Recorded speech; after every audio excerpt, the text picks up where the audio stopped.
Welcome back ناظرین. ہم گفتگو کریں گے گلگت بلتستان خیبر پختونخوا جو ہمارے ہم کہہ سکتے ہیں ناردرن ایریاز میں اس سال تباہی ہوئی ہے سیلابی صورتحال کی وجہ سے، اور اس پہ بات کرنے کے لیے ہمارے ساتھ موجود ہیں جمیل نگری صاحب، نمائندہ ہیں ڈان نیوز گلگت بلتستان سے ہمیں جوائن کر رہے ہیں، ہمارے کولیگ بھی ہیں، اور ہمارے ساتھ موجود ہیں خالد فاروق صاحب، الخدمت فاؤنڈیشن سے وابستہ ہیں، جنرل سیکرٹری ہیں. ان کی بھی جو آرگنائزیشن ہے وہ خیبر پختونخوا میں کافی مقامات پر ریلیف کا کام کر رہی ہے. ویلکم ٹو دی شو جینٹلمن. جی جمیل صاحب، آپ سے گفتگو کا آغاز کریں گے. سر یہ بتائیے گا کہ ایک طرف تو جو نقصان ہوا اس کے بعد ریسکیو اور ریلیف ورک جو ہے، اگر اس پہ آپ تھوڑی روشنی ڈالیں کہ وہ کس طرح سے چل رہا ہے، حکومت کتنی اس پہ توجہ دے رہی ہے، اور دوسری طرف اور جو فلاحی تنظیمیں ہیں وہ کتنا کام کر رہی ہیں؟ جی تھینک یو میڈم. چونکہ اس دفعہ گلگت بلتستان میں کلائمیٹ چینج امپیکٹ کا جو ہے یہاں پر بہت ایک واضح چیز دیکھنے میں آ رہی ہے، اس کے اثرات دیکھنے میں آ رہے ہیں، اور اس دفعہ انپریسیڈنٹڈ ڈیزاسٹرز ہوئے ہیں. Glacier lake outburst, cloud burst, flash floods, اور اس دفعہ بہت ہی زیادہ تباہی ہوئی ہے. اور خاص کر جو ضلع گزر ہے وہ سب سے زیادہ متاثرہ علاقہ ہے. وہاں پر جو گلیشیئر لیک آؤٹ برسٹ ٹیلداس گاؤں سے جو آیا تھا اس سے دریائے غزر بند ہو گیا. وہاں پر جو گلگت شندور روڈ بلاک ہے، اور غزر کا ایک بہت بڑا آبادی جو تحصیل فنڈر، یاسین، گوپیس، وہ علاقے ابھی بھی باقی علاقوں سے کٹا ہوا ہے. ان کا جو رابطہ ہے وہ ان کا جو روڈ ایکسس ہے وہ کٹا ہے. البتہ جو ضلع انتظامیہ یا جی بی ڈی میں دعویٰ کر رہے تھے کہ وہاں سے انہوں نے الٹرنیٹ ایک روڈ بنایا ہے جس سے ایکسس، لیکن مقامی لوگوں کا کہنا ہے کہ اس روڈ پہ ایکسس، اب اس روڈ پہ ٹریول کرنا مشکل ہے.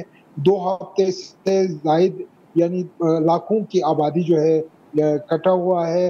اور خاص کر جو ڈسپلیسڈ لوگ ہیں، کوئی 300 سے زائد لوگ جو مکمل طور پر بے گھر ہو چکے ہیں، وہ خیموں میں ان کو منتقل کیا ہے، ٹینٹ تو فراہم کیا ہے، لیکن وہاں پر بجلی کا نظام نہیں ہے، وہاں پر پانی کا نظام اور ادر اسینشیلز میڈیسن کے مسئلے مسائل ہے. اسی طرح باقی علاقوں میں بھی گانچے کے اندر ہلدی گاؤں ہے، مشبروں کے علاقے ہیں، اور اس کے علاوہ گلگت کے بگروٹ، نگر کے ہسپر، شمشال، ہنزا کے بہت سارے علاقے جو ہے افیکٹ ہوئے ہیں. لیکن ان تک اس طرح سے ابھی تک گورنمنٹ کی طرف سے وہ امداد نہیں پہنچ سکا ہے. اس کی وجہ یہ کہ گورنمنٹ تو بارہا انہوں نے کہا کہ اعلان کیا ہے کہ ہمارے پاس وہ وسائل نہیں ہے، اور پہلے بھی چیف منسٹر صاحب نے اپیل کیا ہے کہ ہمارے پاس وہ ریسورسز نہیں ہے کہ اس سے ہم. پچھلے دنوں پرائم منسٹر صاحب خود وزٹ کے لیے یہاں پہ آئے تھے، تو چیف منسٹر صاحب نے تو اس ٹائم پہ جب یہاں پر اور بھی ڈیزاسٹر نہیں آئے تھے وہ 20 بلین روپیز کا ڈیمانڈ کیا تھا، لیکن پرائم منسٹر صاحب نے 4 بلین کا اعلان کر کے چلے گئے. لیکن اس سے اس صورتحال پہ قابو کرنا بقول وزیر اعلیٰ مشکل ہے. لیکن فلاحی تنظیموں کی طرف سے امدادی جو ریلیف ایٹمز ہے ان کو پہنچایا جا رہا ہے. اچھا وہاں پر خاص کر جمیل صاحب، میں آپ کی بات یہاں کاٹ رہی ہوں، مجھے معاف کریے گا. ہم خالد فاروق صاحب کو بھی ذرا گفتگو میں شامل کر لیں. خالد صاحب، آپ نے جمیل صاحب کی بات سنی. سر، آپ کی جو تنظیم ہے خیبر پختونخوا میں بہت کام کر رہی ہے. کچھ ہمیں بتائیں کہ اس وقت خیبر پختونخوا میں خاص طور پہ بنیر جیسے علاقوں میں اس وقت کیا صورتحال ہے، اور کتنے ریسکیو اور ریلیف کا کام وہاں ہو چکا ہے یا ہونے کی ضرورت ہے؟ اچھا، تھینک یو. اس وقت تو میں سوات میں بیٹھا ہوں اور میں اوورسی کر رہا ہوں بنیر، سوات اور جو افیکٹڈ ایریاز ہے شانگلہ اور باجوڑ کو بھی. اس وقت تقریباً یہ 17-18 دن ہو گئے ہیں کہ جب فلڈ آیا تھا تو ریسکیو کا کام تو ختم ہو چکا ہے. ریلیف بھی اپنے آخری مراحل میں ہے. اور اس وقت ریہیبلیٹیشن کا کام شروع ہوا چاہتا ہے، بلکہ اس کی شدید ضرورت ہے کہ گورنمنٹ اور جو مختلف آرگنائزیشنز ہیں وہ ریہیبلیٹیشن کے کام میں اب داخل ہوں۔ الخدمت فاؤنڈیشن چونکہ روز اول سے ریسکیو اور ریلیف کے کام میں مصروف ہے، اور انہوں نے الخدمت فاؤنڈیشن نے بنیر، سوات، باجوڑ اور شانگلہ میں کھلسی ریہیبلیٹیشن کے لیے اپنا روڈ میپ ڈیزائن کر لیا ہے۔ اس دوران جو ریسکیو کا کام تھا بنیر اور سوات میں خصوصاً، یہاں پہ جانوں کا نقصان بھی بہت زیادہ ہوا تھا، لیکن جو بنیادی نقصان مالی ہوا ہے اس کا بھی کوئی اندازہ نہیں ہے۔ اربوں روپے کے مالیت کی مارکیٹس، الیکٹرانکس، کپڑا اور موبائل فونز، دیگر چیزوں کی جو مارکیٹس تھیں وہ ڈوب گئی تھیں، اور وہ مٹی اور پانی سے بھر گئی تھی۔ انڈر گراؤنڈ یا جو گوڈاؤنز ہیں وہ تو بھر ہی گئی تھی، بلکہ جو گراؤنڈ فلور تھے وہ بھی چھت تک یعنی 10-12 فیٹ تک پانی بھر گیا تھا۔ اس کے ساتھ ساتھ جو گھروں کے اندر پانی بھر گیا تھا تو چھتوں تک وہ پانی جو اس نے نقصانات کیے ہیں۔ میں یہ کہہ سکتا ہوں اپنی فیلڈ آبزرویشن کی بنیاد کے اوپر کہ جو ماچس کی ڈبی سے لے کے چھت کے پنکھے تک تمام چیزیں جو ہے وہ ناکارہ ہو چکی ہیں۔ یعنی ایک کمرے کے اندر جتنی بھی الیکٹرانکس کا سامان تھا، فرنیچر تھا، صوفہ تھا، میٹریس تھے، بیڈز تھے، دوسری چیزیں تھیں، فریج، واشنگ مشین، استری، اس طرح چھت کا پنکھا، دوسری چیزیں، ٹی وی وغیرہ وغیرہ، ساری چیزیں خراب ہو چکی تھیں۔ تو ایک تو وہ تو ایک لاس ہے۔ خالد صاحب معاف کریے گا، آپ کی بات کاٹ رہی ہوں، یہ بتائیے گا کہ ایسے کتنے گھر یا خاندان ہوں گے جن کو آپ یہ ڈسکرائب کریں؟ آپ کہہ رہے ہیں کہ ان کے گھر میں پنکھے سے لے کے ماچس تک سب جو ہے وہ اب قابل استعمال نہیں ہے۔ کوئی اندازہ ہے سر کہ آپ کتنے خاندان یا کتنے گھروں کا ذکر کریں؟ جی بالکل، ہمارے پاس یہ الخدمت فاؤنڈیشن کا پورا ڈیٹا موجود ہے جو ہم نے ریسکیو کے دوران اکٹھا کیا تھا، اور ہم نے باقاعدہ اس کے لیے اب ایک کنسلٹنسی ٹیم لگائی ہے، اور انشاءاللہ وہ ہفتے کے اندر ہمیں پوری رپورٹ دے گی۔ لیکن میں آپ کو یہ بتاؤں کہ ہمارے پاس جو فگرز ہیں اس وقت وہ یہ ہے کہ بنیر اور سوات اور شانگلہ کے اندر تقریباً 3500 گھر ایسے ہیں جو مکمل طور پر ان کا سامان تباہ ہو چکا ہے۔ بنیر کے اندر تو خیر جو فلڈ آیا تھا اس نے تو پورا گاؤں ملیامٹ کیا ہے، تو وہ تو اس کی تو بنیادی بھی نہیں ہے۔ ایسے 63-65 گھر ہیں جن کا نام و نشان نہیں ہے۔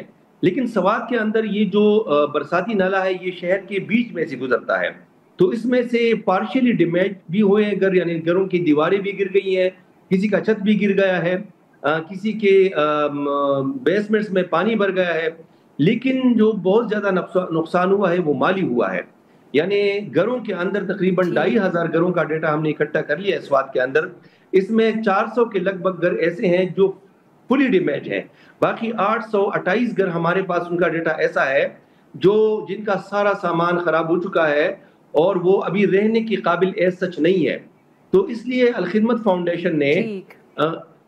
فاؤنڈیشن نے یہ کیا کہ گھروں کو تو صاف کر دیا، روزانہ 500 کی لگ بھگ رضاکار ہم نے لگائے، 7 ایکسکیویٹرز ہمارے کام کرتے آ رہے ہیں، مطلب پچھلے 17-18 دن سے۔ اس طرح 5 ٹریکٹرز لگوائے، 15 کے لگ بھگ ہم نے منی ٹرکس لگائے، اور اس طرح اور بھی بہت سارے لوگوں نے کام کیا۔ گورنمنٹ کی ٹی ایم ایز کی بھی گاڑیاں آئی، مختلف گاؤں سے لوگ والنٹیئر آئے، انہوں نے بھی کام کیا۔ لیکن جو بنیادی مسئلہ ہے اس وقت وہ میں آپ کو بتاتا چلوں کہ گھروں سے کیچڑ تو نکل آیا ہے تقریباً، لیکن اب ان گھروں کے اندر جو واش رومز ہیں وہ بند ہو گئے ہیں، کٹر بند ہو گئے ہیں، واش بیسن ختم ہو گئے ہیں، کچن سارے ختم ہو گئے ہیں، بھر گئے ہیں، جو سیوریج کا نظام ہے وہ فل ہو گیا۔ تو اب ان گھروں کو دھونے کے لیے پانی چاہیے بے تحاشا۔